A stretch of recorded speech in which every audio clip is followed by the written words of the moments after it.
अस्सलामुअलैकुम, this is professor Matiullah और आज हम नेक्स्ट लेक्चर के साथ हाज़िर हुए। हमारा नेक्स्ट लेक्चर चूँकि हमारा चैप्टर नंबर 14 स्टार्ट है, that is respiration, second year biology. और आज जो हमारा नेक्स्ट टॉपिक है that is properties of the respiratory surface.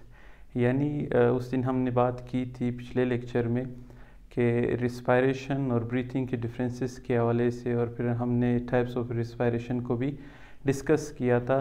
तो आज हम बात करेंगे कि जहाँ पर रिस्पायरेशन हो रही है या the place where the respiration takes place, उसकी प्रॉपर्टीज़ या खसूसियात क्या होनी चाहिए।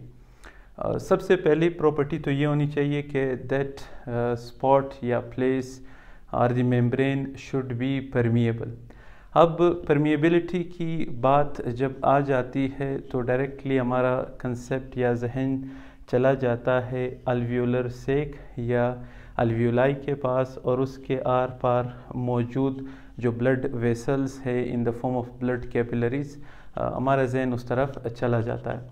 अब अगर रिस्पायरेटरी सरफेस मॉइस्ट नहीं होगा, परमिएबल नहीं होगा, तो जाहिर सी बात है यहाँ पर डिफ्यूजन नहीं होगी। और डिफ्यूजन हमें पता है that is movement of molecules from higher concentration to an area of lower concentration. यानी जो मॉलिक्यूल्स है वो मूव करते हैं ऐसी जगह से जहाँ पर उनकी तादाद ज़्यादा हो, और वो मूव करते ऐसी जगह पर जहाँ पर इनकी तादाद कम हो।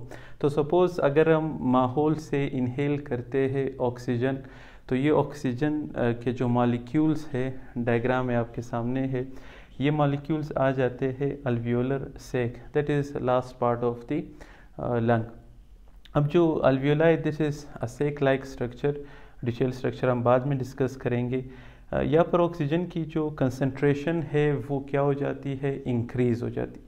अब जब ये कंसंट्रेशन इंक्रीज़ होगी तो जाहिर सी बात है इसने मूव करना है ऐसे एरिया पे जहाँ पर इसकी कंसंट्रेशन क्या हो, लो हो। तो ऑक्सीजन हम माहौल से इनहेल करते हैं और इसकी कंसंट्रेशन बढ़ जाती है अल्वियोलर सेक में, और ये मूव करती है ब्लड वेसल्स में with the help of process known as diffusion. So the first property जो है कि this place should be moist. अगर मॉइस्ट नहीं होगा ये श्रिंक हो जाएगा and then diffusion won't be possible. और सेकंड इसमें करेक्टरिस्टिक क्या होनी चाहिए, दैट शुड बी परमिएबल। अब अगर ये परमिएबिलिटी यहाँ पर नहीं है तो जाहिर सी बात है कि oxygen will not move from alveolar sac to the blood vessel, और ब्लड वेसल हमने बात की थी कि वो कैरी करता है हर सेल तक, that was process of respiration. Second क्या होना चाहिए कि it must be thin.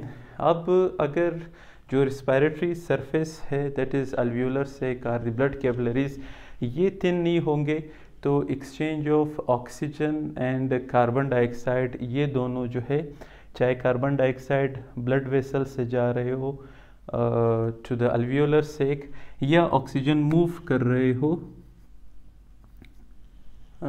From alveolar sac into the blood vessel. अब यहाँ पर जब हम डिस्कस करते हैं कि दिस बोथ सरफेसेस जहाँ पर एक्सचेंज ऑफ गैसेस होती है, इन दोनों का थिन होना या बारीक होना ज़रूरी है। वो इसलिए कि अगर ये बारीक नहीं होंगे तो डिफ्यूजन का जो प्रोसेस है वो पॉसिबल नहीं होगा। थर्ड प्रॉपर्टी की तरफ बढ़ते हैं, अ लार्ज सरफेस एरिया। अब लार्ज सरफेस एरिया की ज़रूरत हमें रिस्पायरेटरी सरफेस में क्यों पड़ जाती है? लार्ज सरफेस एरिया की जो ज़रूरत है वो हमें इसलिए पड़ जाती है कि जो डिफ्यूजन का प्रोसेस है वो पॉसिबल होता है, या वो 1 mm तक जो एरिया है उस तक पॉसिबल होता है। तो अगर एरिया हमारे पास लार्ज होगा तो जाहिर सी बात है उस अल्वियोलर सेक के सराउंडिंग्स में ब्लड कैपिलरीज मौजूद है, और उन ब्लड कैपिलरीज में कार्बन डाइऑक्साइड मौजूद होगा जहाँ पर उनकी कंसंट्रेशन क्या हो जाती, इंक्रीज़ हो जाती। अब जब उनकी कंसंट्रेशन इंक्रीज़ होगी तो जाहिर सी बात है वो कार्बन डाइऑक्साइड की जो मॉलिक्यूल है वो through process of diffusion travel करेगा इनटू द अल्वियोलर सेक, और इसी तरह जो ऑक्सीजन की कंसंट्रेशन ज़्यादा हो जाती है वो मूव करते हैं इनटू द ब्लड वेसल, और उनकी कंसंट्रेशन कहाँ पर बढ़ती है, अल्वियोलर सेक। फोर्थ जो प्रॉपर्टी है of the respiratory surface that is sufficient blood supply. अब ब्लड चूँकि इट्स कनेक्टिव टिश्यू, पूरे बॉडी में इसका जो नेटवर्क है वो कैरी करता है मॉलिक्यूल को, चाहे कार्बन डाइऑक्साइड हो, ऑक्सीजन हो या फूड का मॉलिक्यूल हो, so it helps these molecules out. अब ब्लड सप्लाई सफिशेंट नहीं होगी, यानी अल्वियोलर से, चूँकि ये एक सिंपल सा डायग्राम है आप लोगों के अंडरस्टैंडिंग के लिए, अगर ब्लड सप्लाई ज़्यादा नहीं होगी इस अल्वियोलर से के पास तो the process of diffusion is not possible. अब जब प्रोसेस ऑफ डिफ्यूजन नहीं होगा तो हर सेल तक ऑक्सीजन नहीं जाएगा। अब हर सेल तक ऑक्सीजन नहीं जाएगा तो सेलुलर रिस्पायरेशन में एरोबिक की बजाय एनएरोबिक रिस्पायरेशन होगी, और हमें एटीपी जो है वो विद द प्रोसेस ऑफ, हमने पिछले लेक्चर में ब्रीफ डिस्कस किया था, Krebs cycle and electron transport chain, वो प्रोसेस फिर पॉसिबल नहीं होगा। तो ये चारों प्रॉपर्टीज़ जो है वो काउंट इन करती है ऑफ द रिस्पायरेटरी सरफेस, यानी रिस्पायरेटरी सरफेस वो एरिया है जहाँ पर रिस्पायरेशन ने होना है उसकी properties.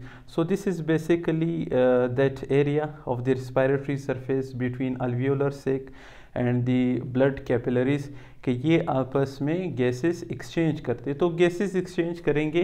These are the essential properties, और ये इनमें मौजूद होना इनका ज़रूरी है। वो इसलिए कि अगर वो परमिएबल नहीं होगा तो डिफ्यूजन का प्रोसेस या एक्सचेंज नहीं होगा, वो थिक होगा, again it is a barrier, वो हर्डल क्रिएट कर सकता है, मुश्किलात पैदा कर सकता है।